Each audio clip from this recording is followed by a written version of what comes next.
सामाजिक कल्याण, वंचित लोगों का सशक्तिकरण और मुस्लिम समाज के लोगों के सर्वांगीण विकास को बढ़ावा देना वक्फ संपत्ति का मुख्य उद्देश्य है। वक्फ लोगों के कल्याण का एक स्तंभ है जिसका उद्देश्य धर्मार्थ सहायता प्रदान करना, शिक्षा व स्वास्थ्य सेवा को बढ़ावा देना, बेरोजगारों को रोजगार प्रदान करना और बेघरों को आश्रय प्रदान करना है। भारत जैसे बड़े देश में आजादी के बाद से यह लक्ष्य हासिल नहीं हो पाया है। प्रशासनिक अक्षमता, भ्रष्टाचार, भाई जातिवाद, अराजकता और शक्तिशाली माफियाओं के वर्चस्व के कारण वक्फ संपत्ति को हमेशा उद्देश्यों से दूर रखा गया है। इसका उपयोग उन लोगों के लिए नहीं किया गया है जिन्हें इसकी सबसे अधिक आवश्यकता है।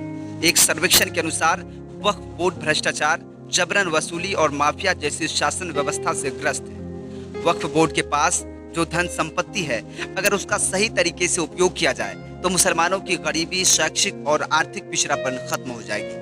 लेकिन यह देखा गया कि इतनी बड़ी संपत्ति के बावजूद भारतीय मुसलमान असहाय है।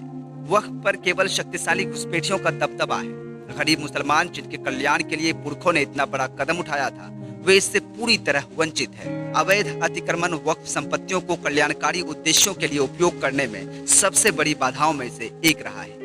WAMSI पोर्टल के अनुसार लगभग 58,898 वक्फ संपत्तियों पर अवैध रूप से कब्जा है।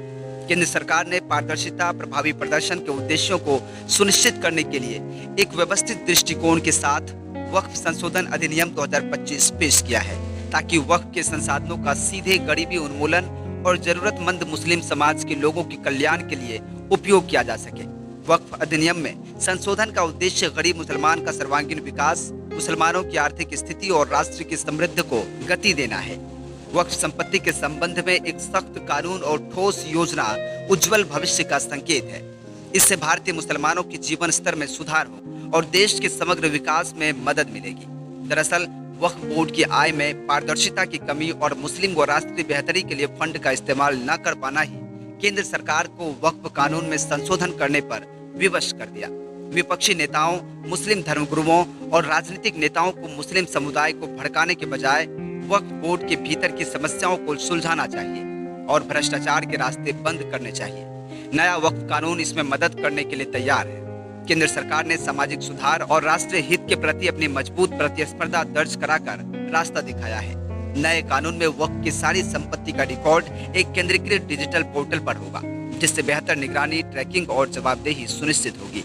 यह कदम सुनिश्चित करेगा कि फंड का दुरुपयोग न हो, बंदोबस्ती की संपत्ति और फंड को आर्थिक रूप से कमजोर वर्गों की स्वास्थ्य सेवाओं को बेहतर बनाने के लिए विशेष रूप से खर्च किया जाएगा।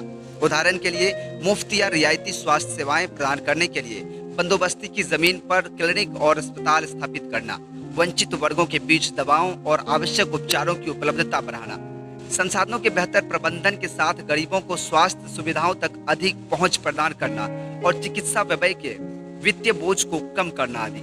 इस प्रकार समग्र सार्वजनिक स्वास्थ्य में सुधार करने में मदद मिलती है। गरीबी के चक्र को तोड़ने के सबसे प्रभावी तत्वों में से एक है शिक्षा को बढ़ावा देने के लिए कदम उठाना।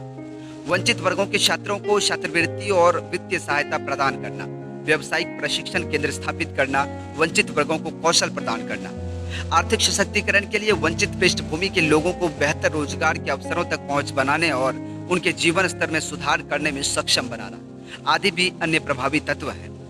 गरीबों के बीच आवास की कमी एक बड़ा मुद्दा है। ऐसी स्थिति में वक्फ बोर्ड की संपत्तियों का उपयोग करके जरूरतमंदों के लिए किफायती आवास परियोजनाओं को बढ़ावा दिया जा सकता है और बेघरों के लिए आश्रय प्रदान किया जा सकता है। उपरोक्त उपाय यह सभी सुनिश्चित करेंगे कि वक्फ संपत्तियों अप्रयुक्त या अतिक्रमण के बजाय एक ठोस सामाजिक उद्देश्य की पूर्ति के लिए उपयोग में लाए जाए।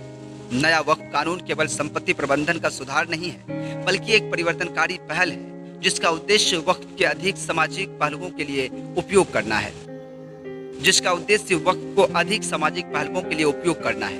वक्फ सुधारों के क्रियान्वयन से भविष्य की गारंटी मिलती है, जहां वक्फ वंचितों की मदद करने और न्यायपूर्ण और समतामूलक समाज बनाने के अपने मूल उद्देश्य को पूरा करता है। Bureau report, Fino news Bihar.